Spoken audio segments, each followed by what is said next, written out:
Yes, unfortunately, today's media world has painted machine learning in quite a negative light, that of a job taker. But in fact, if you do the research, and McKinsey came out with a great report showing that in fact, machine learning will contribute to enormous job growth. The question is, can America keep up with that job growth? We're going to need better education. Bill Clinton on a 1992 campaign trail stop, I believe it was in New Hampshire, gave a speech saying that the number one investment America needed to make, above all else, was in our education and getting our citizens to have degrees in programming, engineering, and other such skills for the next generation. I'd say the number one problem bots have is with specific client needs. They're wonderful at the 99 frequently asked questions, how much an account will cost them, and the commissions and fees and turnover, and standard issue type questions. But when it gets to a more personal one-on-one need, questions about how one should proceed, not whether one should proceed, then you have the issues. And so that's a big challenge for bots, and I don't think we're going to be able to solve that anytime soon.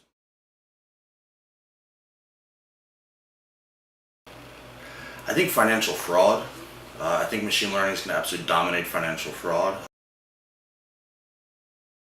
Machine learning is so much more efficient, so much, quite frankly, to use a puerile word, better at ascertaining financial fraud than human beings.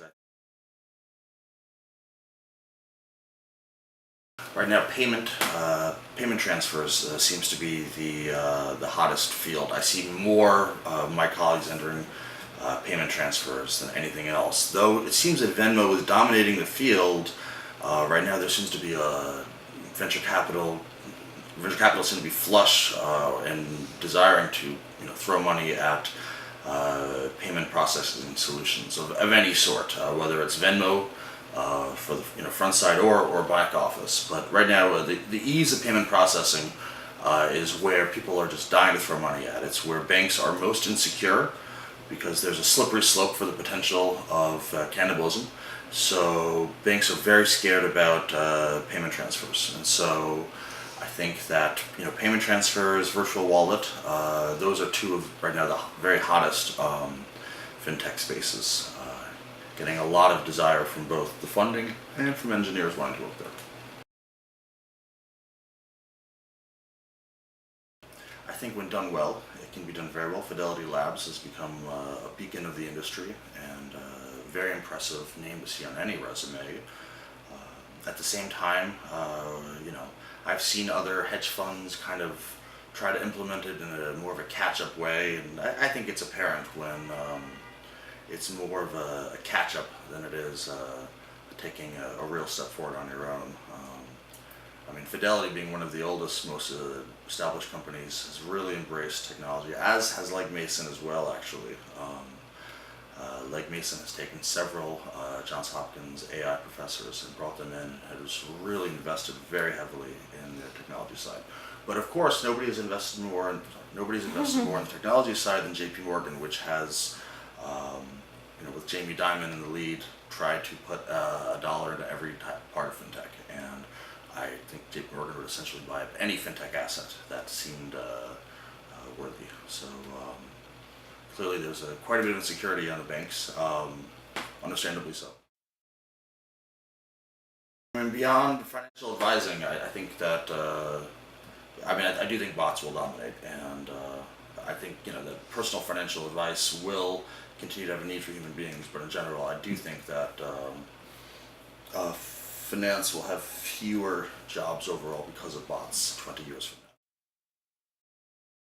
Machine learning, we're like the new world. It's really like 1510. Cortez has come to the new country. He's burned his sails. Maybe he's taking Tenochtitlan, but we're nowhere near United States of America, and so we're still very early on. And when you think of machine learning, people get very excited about it, but when you think about its ability for rational thought, it's still very, very stupid. And yes, we're advancing very quickly. We are, but I think that the media overhypes the speed of machine learning advancement, and I I think we'll get to singularity, and maybe 10 to 15 years, there's a possibility for singularity for bots to be able to be sensitive and to answer personal questions. Oh, man, that might be aggressive. Might be another 20 to 25 years until bots can answer really personalized questions. Well, I love the BFSI event because it's really brings out some of the smartest industry peers that I have, and the conversation that occurs is, really, state of the art when it comes to the thought that's going on in the industry. So it's really, if you want to be with the major players and hear what they are doing and know what your competition is up to,